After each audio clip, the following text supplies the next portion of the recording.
Ethan Blackwood almost drove past two children shivering under a broken shelter that night, the same way he had driven past 100 others before them without a second thought. To him, it was supposed to be just another small, forgettable act of charity. Hand over some cash, feel good for 5 minutes, move on with his life. He had no idea that one choice to stop the car would come back, 15 years later, to save his entire empire inside a courtroom. This is not really a story about the money he gave away that night. It is a story about a promise he made afterward, a promise that would cost him more than he ever expected and give him back more than he ever imagined. Because sometimes the smallest decisions carry the heaviest consequences. Hello, friends. Welcome back to our channel. Sit back, get comfortable, and let's begin the story. Ethan Blackwood was one of the richest men in the country. His name was on buildings.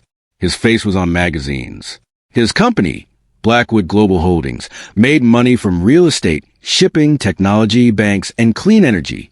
When people said the word billionaire, many of them thought of Ethan Blackwood first. He had a large house with 12 bedrooms, though he only ever slept in one of them.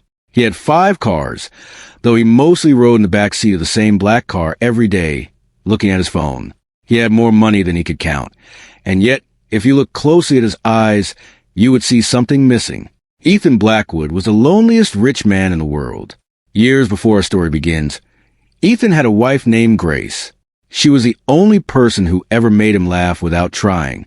When she died suddenly from an illness that came too fast for the doctors to stop, something inside Ethan closed like a door. He buried his sadness the only way he knew how, with work. He built more companies. He signed more deals. He stayed later at the office than anyone else. If you asked his workers what kind of boss he was, most of them would say the same thing. Mr. Blackwood is brilliant, but he is cold. He does not care about people. He only cares about numbers. That was the man Ethan had become.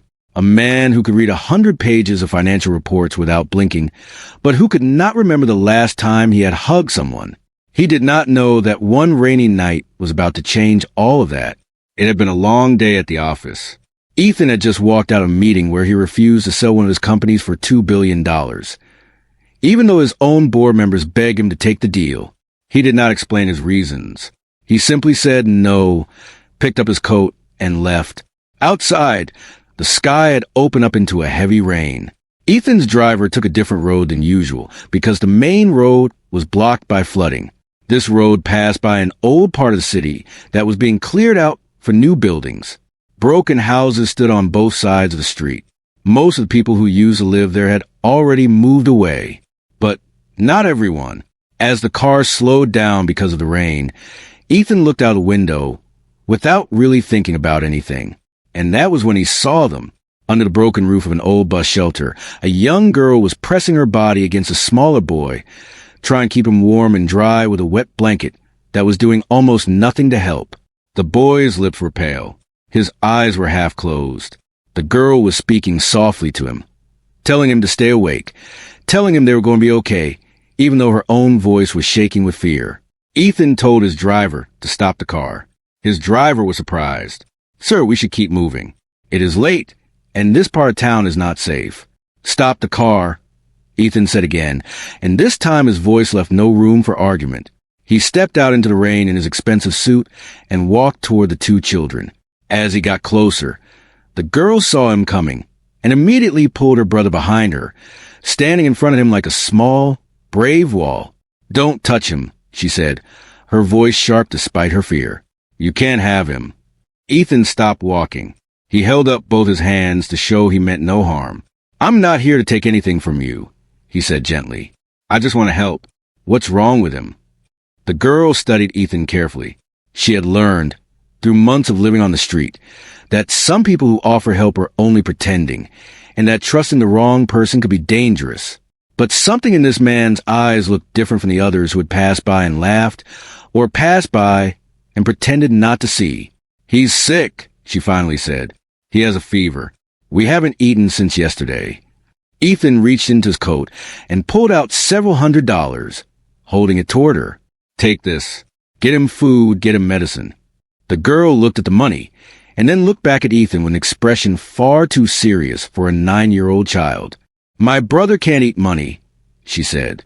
Those 5 words hit Ethan harder than any business failure ever had. He lowered his hand slowly. What's your name? He asked. Maya, she said. That's my brother, Noah. How long have you two been out here on your own? Maya hesitated, deciding how much to tell the stranger. A few months, she finally said. Our mother got sick and didn't make it. We didn't have anyone else. Ethan crouched down slowly, careful not to move too quickly and frighten her, until he was at eye level with the small girl. Up close, he could see how thin her arms were, how her clothes hung loosely off her small frame, how she had clearly been giving most of whatever little food she found to her brother instead of herself. You've been taking care of him all by yourself? Ethan asked, his voice softer than it had been in years. Maya lifted her chin, a flash of pride showing through her exhaustion. Somebody had to. Those 3 words struck something deep inside Ethan. He thought of his own childhood, nowhere near as difficult as Maya's. Yet he remembered how it felt to believe that no one else in the world was going to look out for you. He had spent 30 years building a fortress of money and power around himself, so that he would never have to feel that small and unprotected again. And here was a 9-year-old girl who had been living that fear every single day, with no fortress at all, only her own 2 hands and a wet blanket. Please, Ethan said, and for the first time, his voice cracked slightly. Let me help him. Let me help both of you. Before Ethan could say another word, 2 men appeared from behind a broken wall nearby. They had clearly been watching the children for some time, waiting for a moment when no one else was around. Now, seeing a rich man standing there with cash in his hand, they saw an opportunity. Give us the money, one of them growled, stepping closer. And leave the kids. They're nothing to you. Ethan's security guards, who had been waiting by the car, rushed forward the moment they saw the danger. Within seconds, the 2 men were pinned to the ground and disarmed. It happened so fast that Maya barely had time to scream. When the danger passed, Ethan turned back to find Maya frozen, her arms wrapped tightly around her brother, her whole body trembling. It was in that moment that Ethan Blackwood, the man everyone called cold and ruthless, made a decision that surprised even himself. Get them in the car, he said. Now, we're taking them to the hospital. The hospital Ethan brought them to was one of the best in the entire country. Machines beeped. Doctors moved quickly. Everything that money could buy was given to Noah in an attempt to save him. But some things, even money cannot fix in time. Noah had been sick for far too long without proper care. The fever had turned into a serious infection in his lungs. Despite everything the doctors tried, his small body could not fight any longer. 2 days after Ethan found them, Noah passed away in a hospital bed, with Maya holding his tiny hand. Maya did not cry loudly. She did not scream. She simply sat there in silence, staring at her brother's still face, blaming herself for every single day she had failed to find him proper help sooner. In her 9-year-old mind, she believed she had failed the only family she had left in the world. Ethan stood outside the hospital room, watching through the small window in the door, and for the first time in many years, he felt his chest tighten with something other than stress from work. He felt grief, not just for a boy he barely knew, but for a little girl who was now completely alone in the world. That night, Ethan made a decision that would change both of their lives forever. A social worker explained to Ethan that Maya would be placed into a foster care system, moved from home to home until she turned 18. Ethan had seen enough in his life to know how often that system failed children like Maya. He sat down across from her in a small hospital waiting room. Maya's eyes were red and swollen, but dry. She had already cried more tears than most people cry in a lifetime. I want to adopt you, Ethan said simply. I want you to come live with me. I'll take care of you. Maya looked up at him with suspicion. I don't need someone to feel sorry for me, she said, her voice cold and guarded. This isn't pity, Ethan replied. It's a promise I'm choosing to keep. Maya did not answer right away. She studied his face for a long time, the same way she had studied him back at the bus shelter, looking for any sign of a lie. She found none. Neither of them could have known, in that quiet hospital room, that this single promise would one day be the very thing that saved them both. Maya moved into Ethan's enormous home only a few weeks later. The house had gardens larger than entire neighborhoods, staff who cooked and cleaned, and rooms filled with expensive furniture that Maya was almost afraid to touch at first. But Maya was not like other children who might have been dazzled by all that wealth. She noticed things that most people overlooked. She noticed how the household staff seemed afraid to speak honestly in front of Ethan. She noticed how his business partners smiled at him with their mouths but not with their eyes. She noticed how his distant cousins visited more often after word spread that he had taken in an adopted daughter, always asking questions about his will and his companies. Maya asked Ethan about it one evening as they sat at a long dinner table that was far too big for just two people. "Why does everyone around you act so fake?" she asked bluntly. Ethan almost choked on his food from the shock of the question. No one had ever spoken to him so directly, not even his own executives. Because he said slowly, when you have a lot of money, people learn to tell you what they think you want to hear. "That sounds lonely," Maya said. Ethan looked at her for a long moment. "It is," he admitted quietly. That night, after Maya had gone to bed, Ethan sat alone in his study for a long time, thinking about her question. He thought about the last time someone had told him the truth without expecting something in return. He could not remember. Every person around him had learned to smile at his jokes even when they weren't funny, to agree with his ideas even when they were wrong, to nod along in meetings even when they secretly disagreed. Maya was the first person in years who simply said what she thought, plainly, without fear. It scared him a little. It also made him feel, for the first time in a long while, that he was not completely alone. Over the following weeks, Maya slowly began to settle into her new life. She was given her own room, larger than any space she had ever lived in, with a soft bed and warm blankets that she sometimes could not fall asleep on because she was so used to sleeping on the hard ground. Some nights, the housekeeper would find her curled up on the floor beside her bed instead of on top of it, out of old habit. No one scolded her for it. They simply gave her time. Ethan hired a kind woman named Mrs. Patterson to help Maya adjust. Someone patient enough to answer her endless questions about the strange new world she now lived in. Why did the house need so many rooms if only two people lived in it? Why did people throw away food that was still perfectly good? Why did Ethan's business partners always laugh at his jokes, even the ones that weren't funny? Mrs. Patterson did her best to answer, but some questions, she admitted honestly, she did not have good answers for either. As the years passed, Maya grew from a frightened little girl into a sharp, intelligent young woman. She was unlike anyone Ethan had ever known. While his employees flattered him, Maya challenged him. While his business partners agreed with everything he said, Maya questioned him constantly. "Why did you fire that man today?" she asked once, after overhearing a phone call. "He made a mistake that cost the company money." Ethan answered simply. "Did you ask him why he made the mistake?" "Maybe he was tired because you make everyone work too many hours."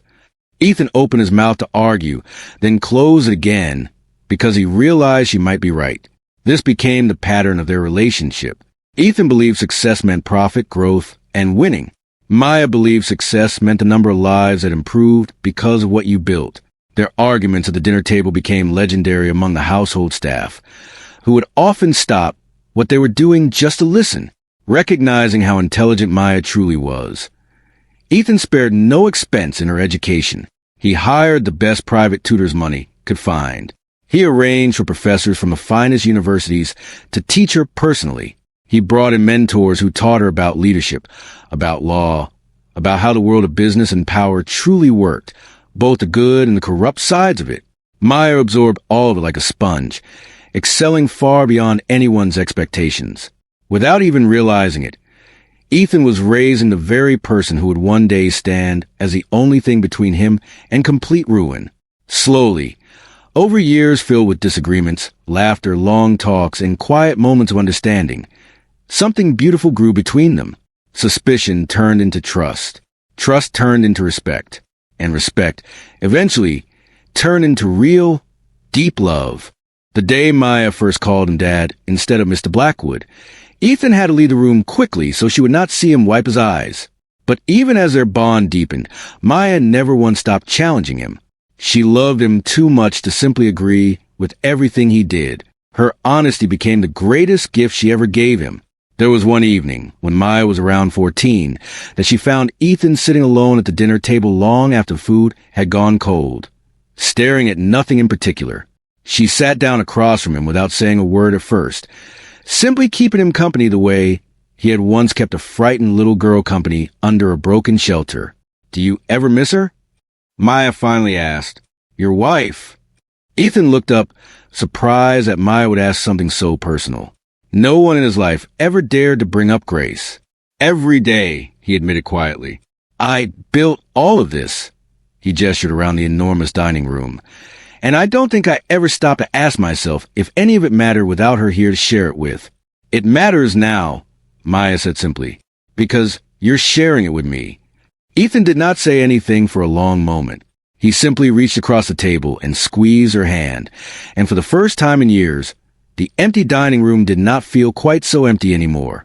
As Maya grew older, her willingness to speak hard truths only grew stronger. When she was 16, she once sat in the back of one of Ethan's board meetings after begging him to let her observe. She watched as executive after executive praised a new expansion plan that Ethan proposed, nodding eagerly, calling it brilliant, calling it visionary. On the drive home, Maya turned to him. "Nobody in that room actually thinks that plan is a good idea," she said. Ethan frowned. "How would you know that?" "Because when you asked if there were any concerns, 3 different people looked down at their notes instead of looking at you. People only look away like that when they're afraid to disagree." Ethan was quiet for the rest of the ride. 2 weeks later, after taking a second, harder look at the numbers himself, he quietly canceled the expansion plan. He never told his executives that a 16-year-old girl was the reason why, but he never forgot it either. Every empire has people working behind the scenes to keep it running. For Blackwood Global Holdings, one man stood above all the rest in Ethan's trust, his chief financial officer, Victor Kane. Victor had worked with Ethan for almost 20 years. He was calm, intelligent, and always professional. He never raised his voice. He never disagreed loudly in meetings. He always seemed to have the answer to every financial question Ethan asked. Over the years, Ethan had come to trust Victor more than almost anyone else in his company. Everyone admired Victor Kane. Everyone except Maya.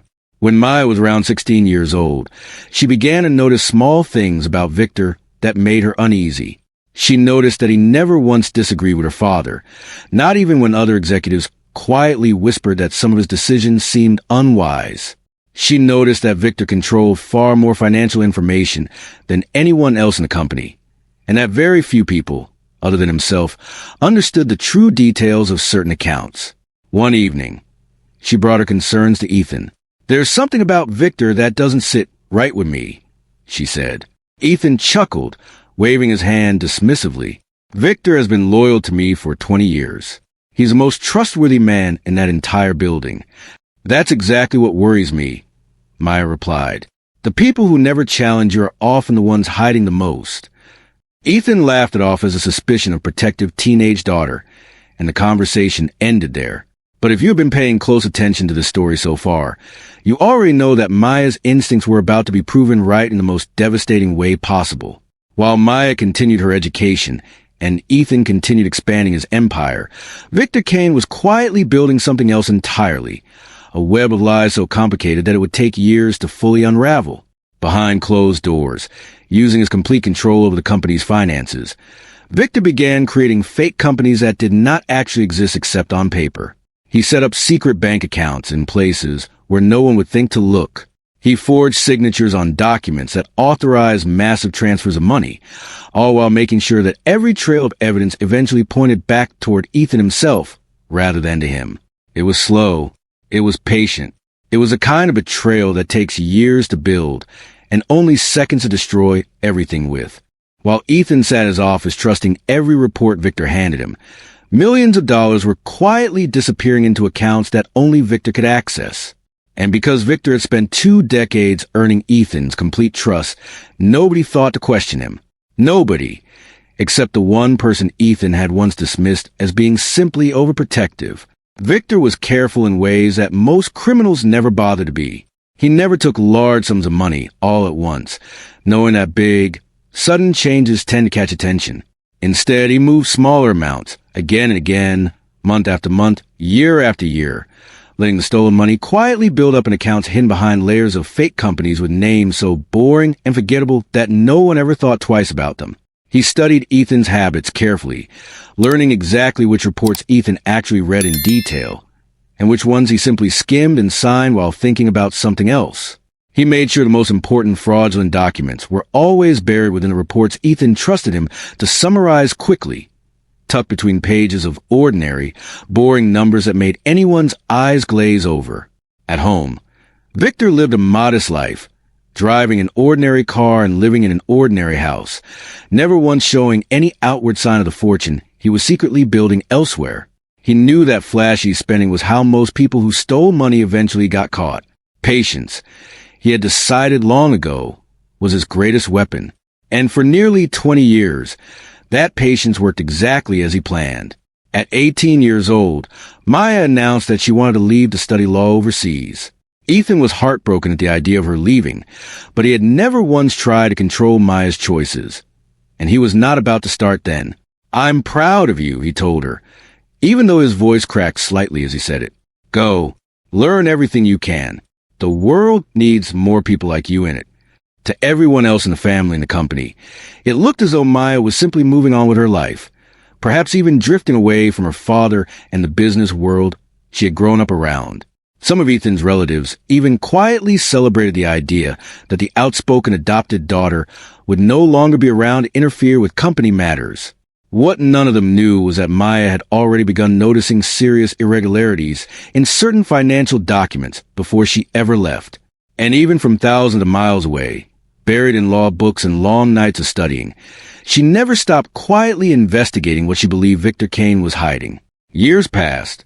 Maya became one of the top law students in her class, eventually working at a respected law firm, where she built a reputation as someone who was nearly impossible to out-argue in a courtroom. Meanwhile, back home, cracks were beginning to show in Blackwood Global Holdings. Government auditors, investigating unrelated matters in the banking industry, stumbled upon strange transactions connected to Ethan's company. What started as a small inquiry quickly grew into a massive investigation. Authorities uncovered evidence of financial fraud. They found illegal transfers of money moving through shell companies. They discovered forged documents authorizing transactions that made no logical business sense. And because Victor had spent years carefully making sure every trail of evidence pointed toward Ethan, it was Ethan's name on nearly every single piece of paper investigators found. Within weeks, Ethan Blackwood went from being one of the most respected businessmen in the country to being accused of one of the largest corporate frauds in recent history. At first, Ethan believed it had to be some kind of mistake. He gathered his top executives, including Victor, into an emergency meeting to figure out how such an error could have happened. "There has to be an explanation," Ethan said, pacing back and forth in front of the large glass windows of his office. "These numbers don't make sense. I never approved half of these transactions." Victor sat calmly at the table, his hands folded in front of him, his face arranged into an expression of deep, believable concern. "I've looked at everything myself, Ethan," he said gently. "I don't know how to say this, but the signatures on these documents all appear to be authentic. I want to believe there's an explanation too, but the evidence is troubling." What Ethan could not see, because he had no reason to suspect the man sitting across from him, was that Victor himself had personally created every single one of those authentic signatures using years of collected samples of Ethan's real handwriting, practiced patiently until they were almost impossible to tell apart from the real thing. Every word Victor spoke in that meeting was a performance, and it was a performance he had been rehearsing, in one way or another, for nearly 20 years. In a cruel twist that no one but Maya could have predicted, Victor Kane was placed in charge of the internal investigation into the fraud, precisely because he was seen as the company's most trustworthy and loyal executive. This gave Victor complete control over which evidence was found, and which evidence quietly disappeared. The very man who had built the entire scheme was now leading the search for who was responsible, allowing him to shape the story exactly the way he wanted it told. Board members resigned one by one, unwilling to have their names associated with a scandal. Shareholders pulled their investments out as fast as they could. News channels ran endless. Stories calling Ethan Blackwood a corporate criminal who betrayed the trust of thousands of people. Ethan sat alone in his office night after night, watching everything he had built for 30 years collapse in front of his eyes, unable to understand how it had all gone so wrong so quickly. And to make matters even more painful, Maya had not called or visited in a very long time. To Ethan, and to everyone watching from the outside, it seemed as though even his own daughter had abandoned him during the worst moment of his life. There was one particularly dark evening, only weeks before the trial, when an old friend from Ethan's early business days came to visit him at his now nearly empty mansion. Most of the staff had been let go to save money, as accounts were frozen during the investigation. The friend found Ethan sitting alone in the dark, a single lamp lighting the room, surrounded by boxes of files his lawyers had left for him to review. "Have you spoken to Maya?" the friend asked gently. Ethan shook his head slowly. "She hasn't called in months. I don't blame her. Why would she want to be associated with any of this?" He gestured weakly at the boxes around him. "I built an empire and somehow turned into exactly the kind of man she always worried I would become."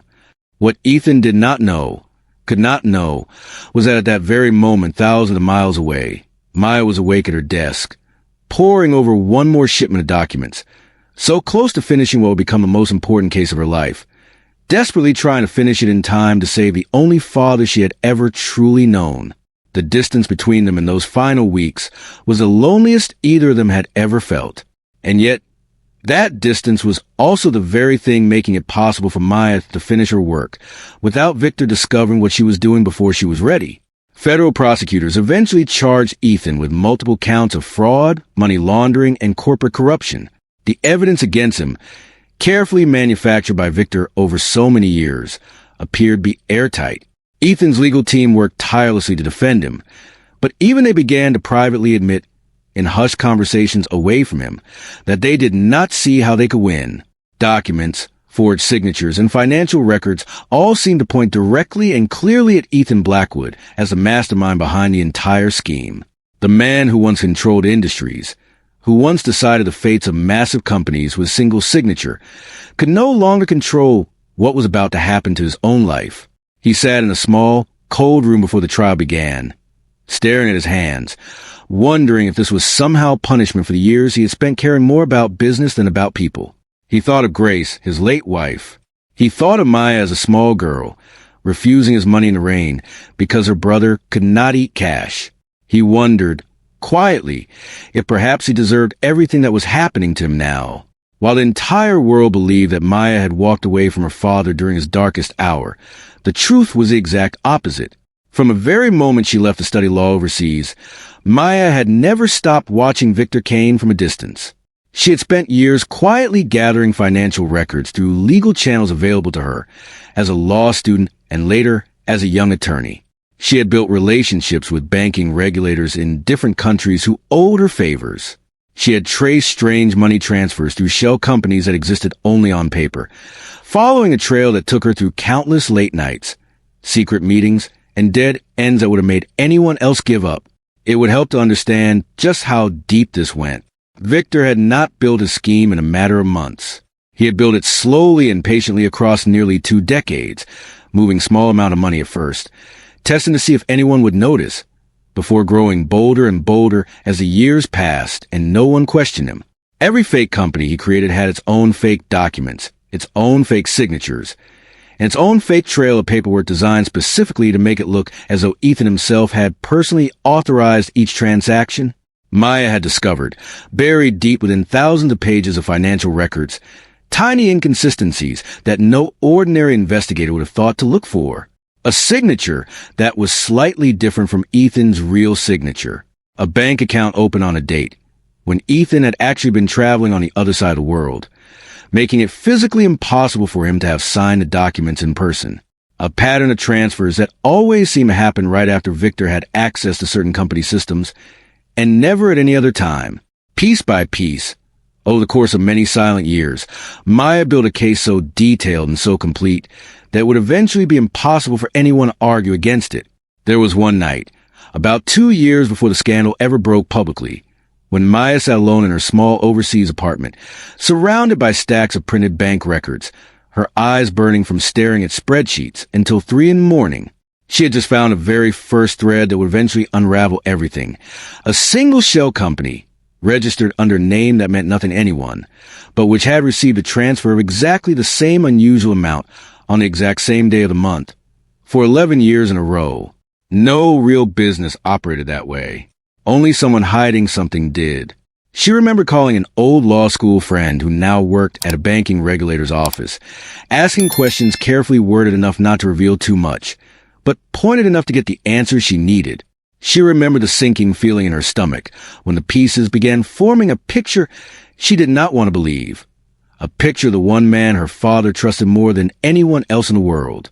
More than once, Maya considered calling Ethan directly and telling him everything she suspected. But she knew Victor was clever, careful, and dangerous when cornered. If she raised the alarm too early without complete proof, Victor would simply erase every trace of what he had done and vanish before anyone could stop him, and Ethan would still be left holding the blame. She had to be patient.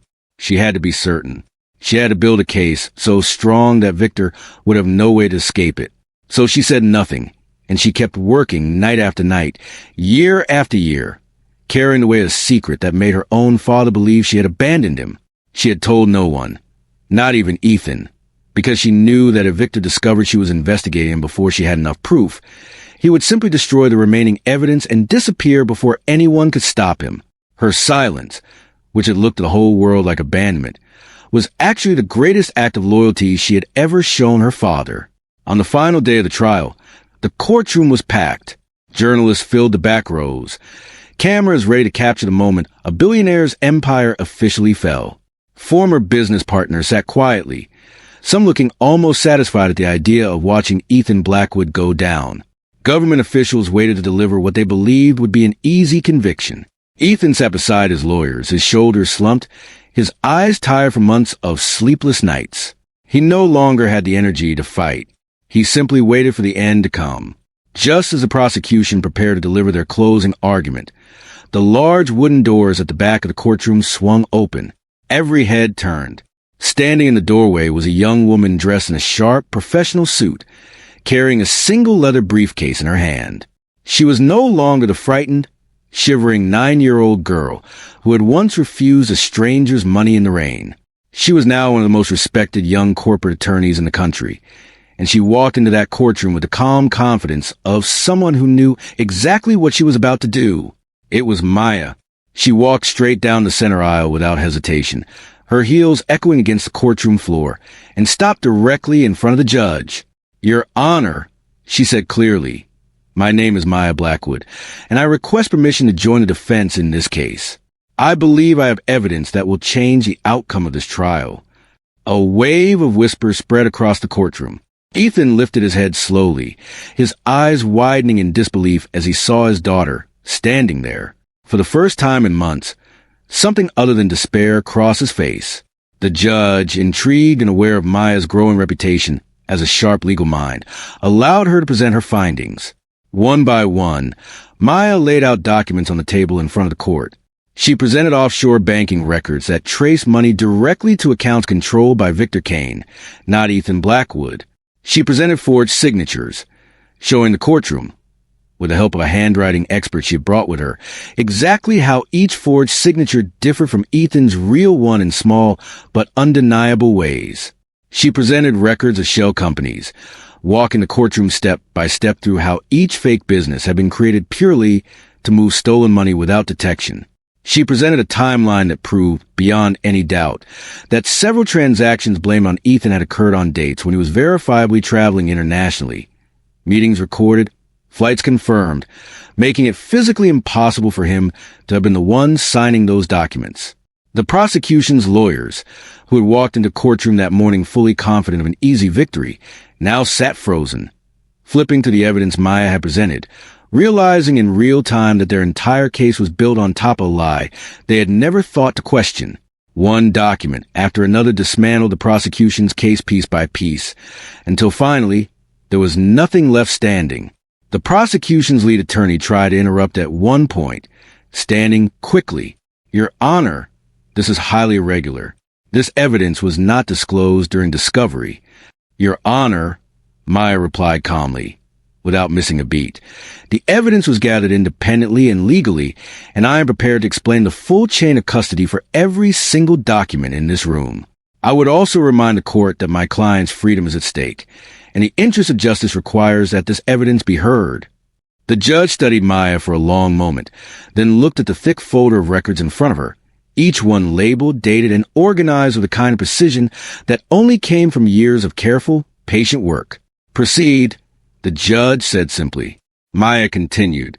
She brought forward a forensic accountant who had reviewed her findings independently and confirmed every conclusion.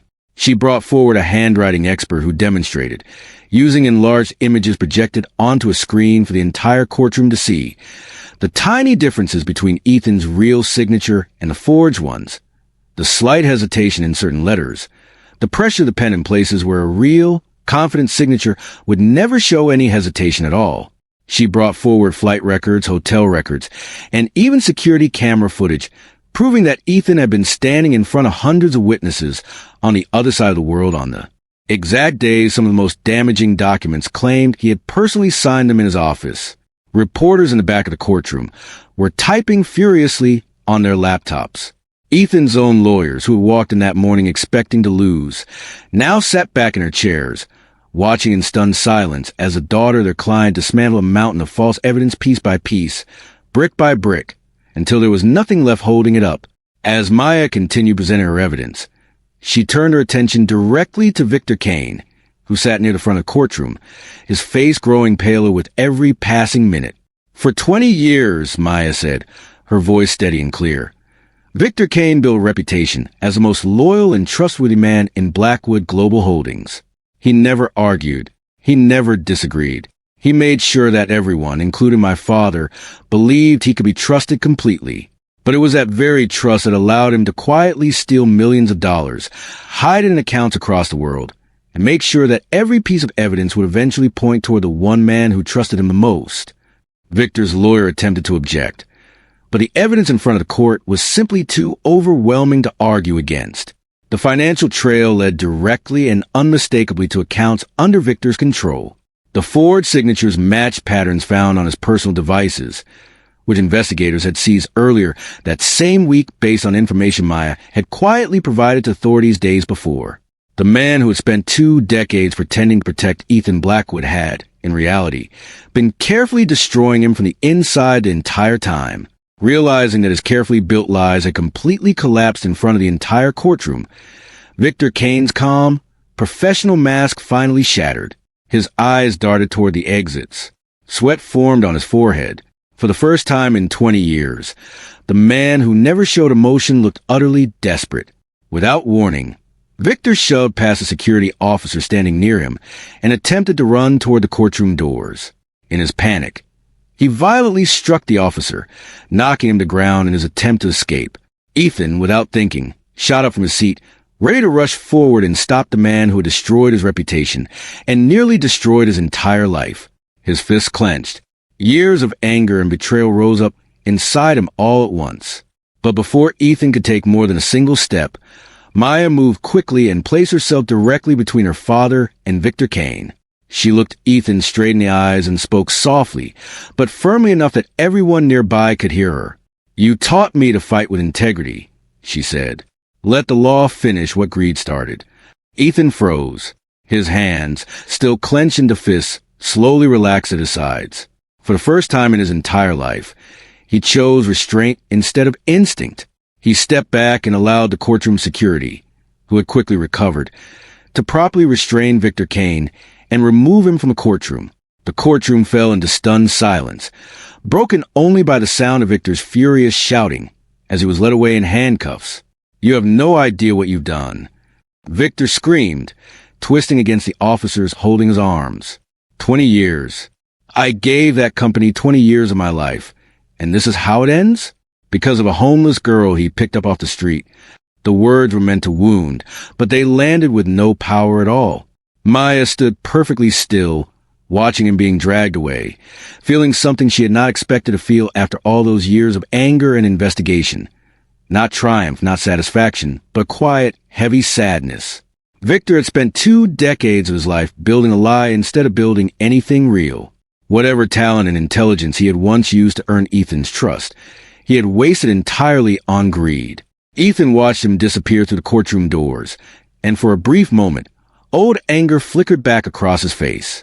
But then he felt Maya's hand slip into his, the same way it had all those years ago, when a small, frightened girl had finally allowed herself to trust a stranger standing in the rain. He looked down at her, and the anger slowly faded, replaced by something steadier. Gratitude, relief, love. "It's over," Maya said quietly. "No," Ethan replied, his voice thick with emotion. "I think this is where it actually begins." Following the overwhelming evidence Maya presented, the judge dismissed every single charge against Ethan Blackwood. The prosecution, left with no case to argue, did not contest the dismissal. Victor Kane was formally arrested on the spot, facing charges of fraud, forgery, conspiracy, and assault against a court officer. The evidence Maya had gathered over so many patient, silent years was more than enough to guarantee that Victor would spend a very long time paying for what he had done. As the courtroom slowly emptied, Ethan remained seated for a long moment, simply staring at his daughter in complete disbelief. When he finally stood up, he did not say a word. He simply wrapped his arms around Maya and held her tightly, the same way he had wished he could have held her the very first night he found her in the rain, all those years ago. "You saved me," he whispered. Maya shook her head against his shoulder. "I didn't come back to save your company," she said quietly. "I came back to save the man who built it." That single sentence would go on to become the most remembered line from the entire ordeal, quoted in newspapers and interviews for months afterward. In the months that followed, Ethan made a decision that surprised everyone who thought they knew him. Rather than simply rebuilding Blackwood Global Holdings exactly as it had been before the scandal, he chose to completely transform the way the company operated. He introduced full financial transparency, allowing independent outside experts to regularly review the company's accounts, so that no single person could ever again hide fraud the way Victor had. He created an employee representation program, giving ordinary workers a voice in decisions that affected their lives. He launched community investment initiatives, using a portion of the company's profits to support neighborhoods that had long been ignored. For the first time in his career, Ethan began to measure success not only by profit, but by the number of lives that improved because of the choices he made. It was, in many ways, exactly what Maya had been trying to teach him since she was a teenager, questioning his every decision at the dinner table. Blackwood Global Holdings did not just recover from the scandal. It became stronger because accountability had finally replaced unchecked power. Ethan called a company-wide meeting shortly after the trial ended, something he had rarely done in all his years running the business. He stood in front of thousands of his employees, many of whom had watched his reputation nearly collapse on the news for months, and he did something none of them expected. He apologized. "For years," Ethan said, his voice carrying to the large hall, "I built this company believing that if the numbers looked good, everything else would take care of itself. I trusted the wrong people because they told me what I wanted to hear, and I ignored the people who told me the truth because it was uncomfortable to listen to. That mistake nearly cost me everything, and it certainly cost some of you far more than it should have." He looked out at the crowd, finding the section where younger employees, the ones with the least power to protect themselves, usually sat. "That changes today," he continued. "From now on, no single person in this company, including me, will ever again have the kind of unchecked control that allowed this to happen. We will build this company the right way, even if it is slower, even if it is harder." The applause that followed was not the polite, empty applause Ethan had grown used to over the years. It was real. It carried the sound of thousands of people who, for the first time in a long time, believed their leader actually meant what he said. Despite everyone expecting her to take a top position within her father's company after everything she had done, Maya chose a different path entirely.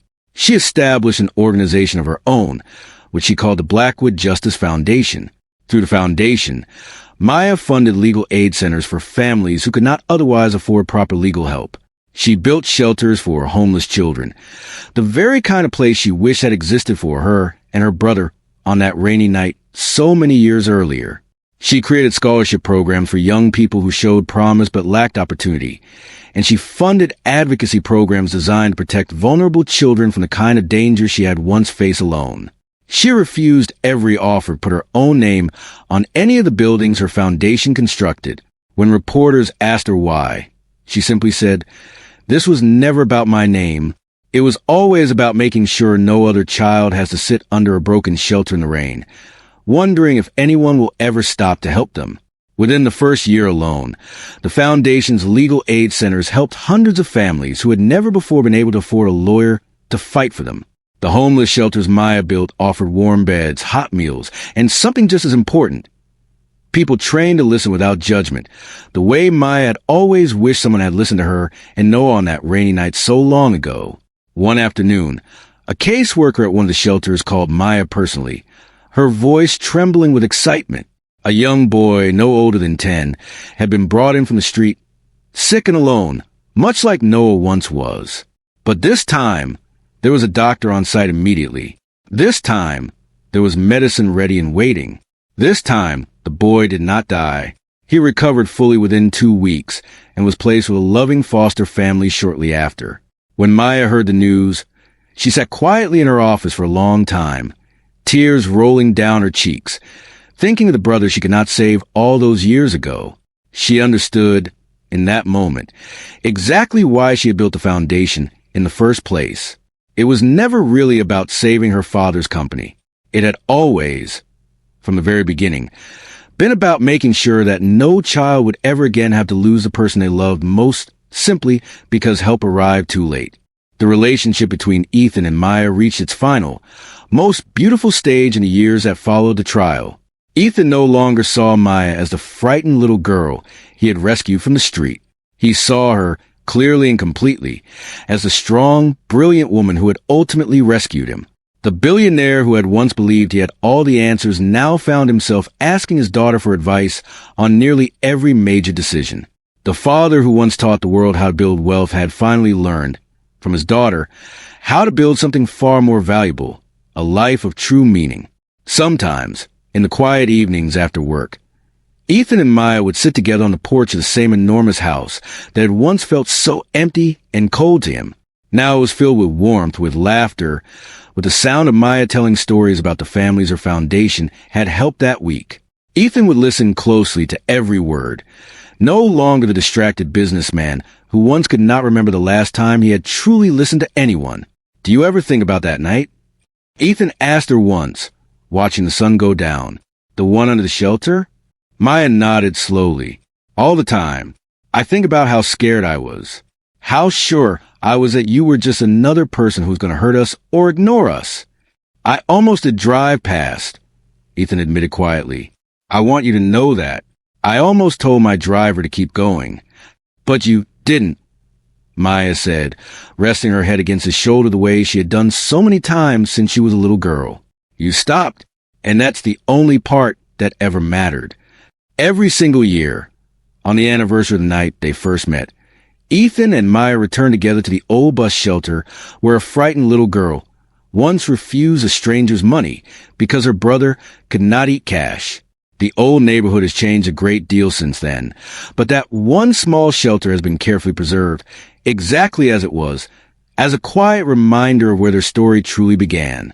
Instead of bringing money, they bring hot meals, warm blankets, and volunteer doctors and nurses who offer free medical care to anyone in need who comes by.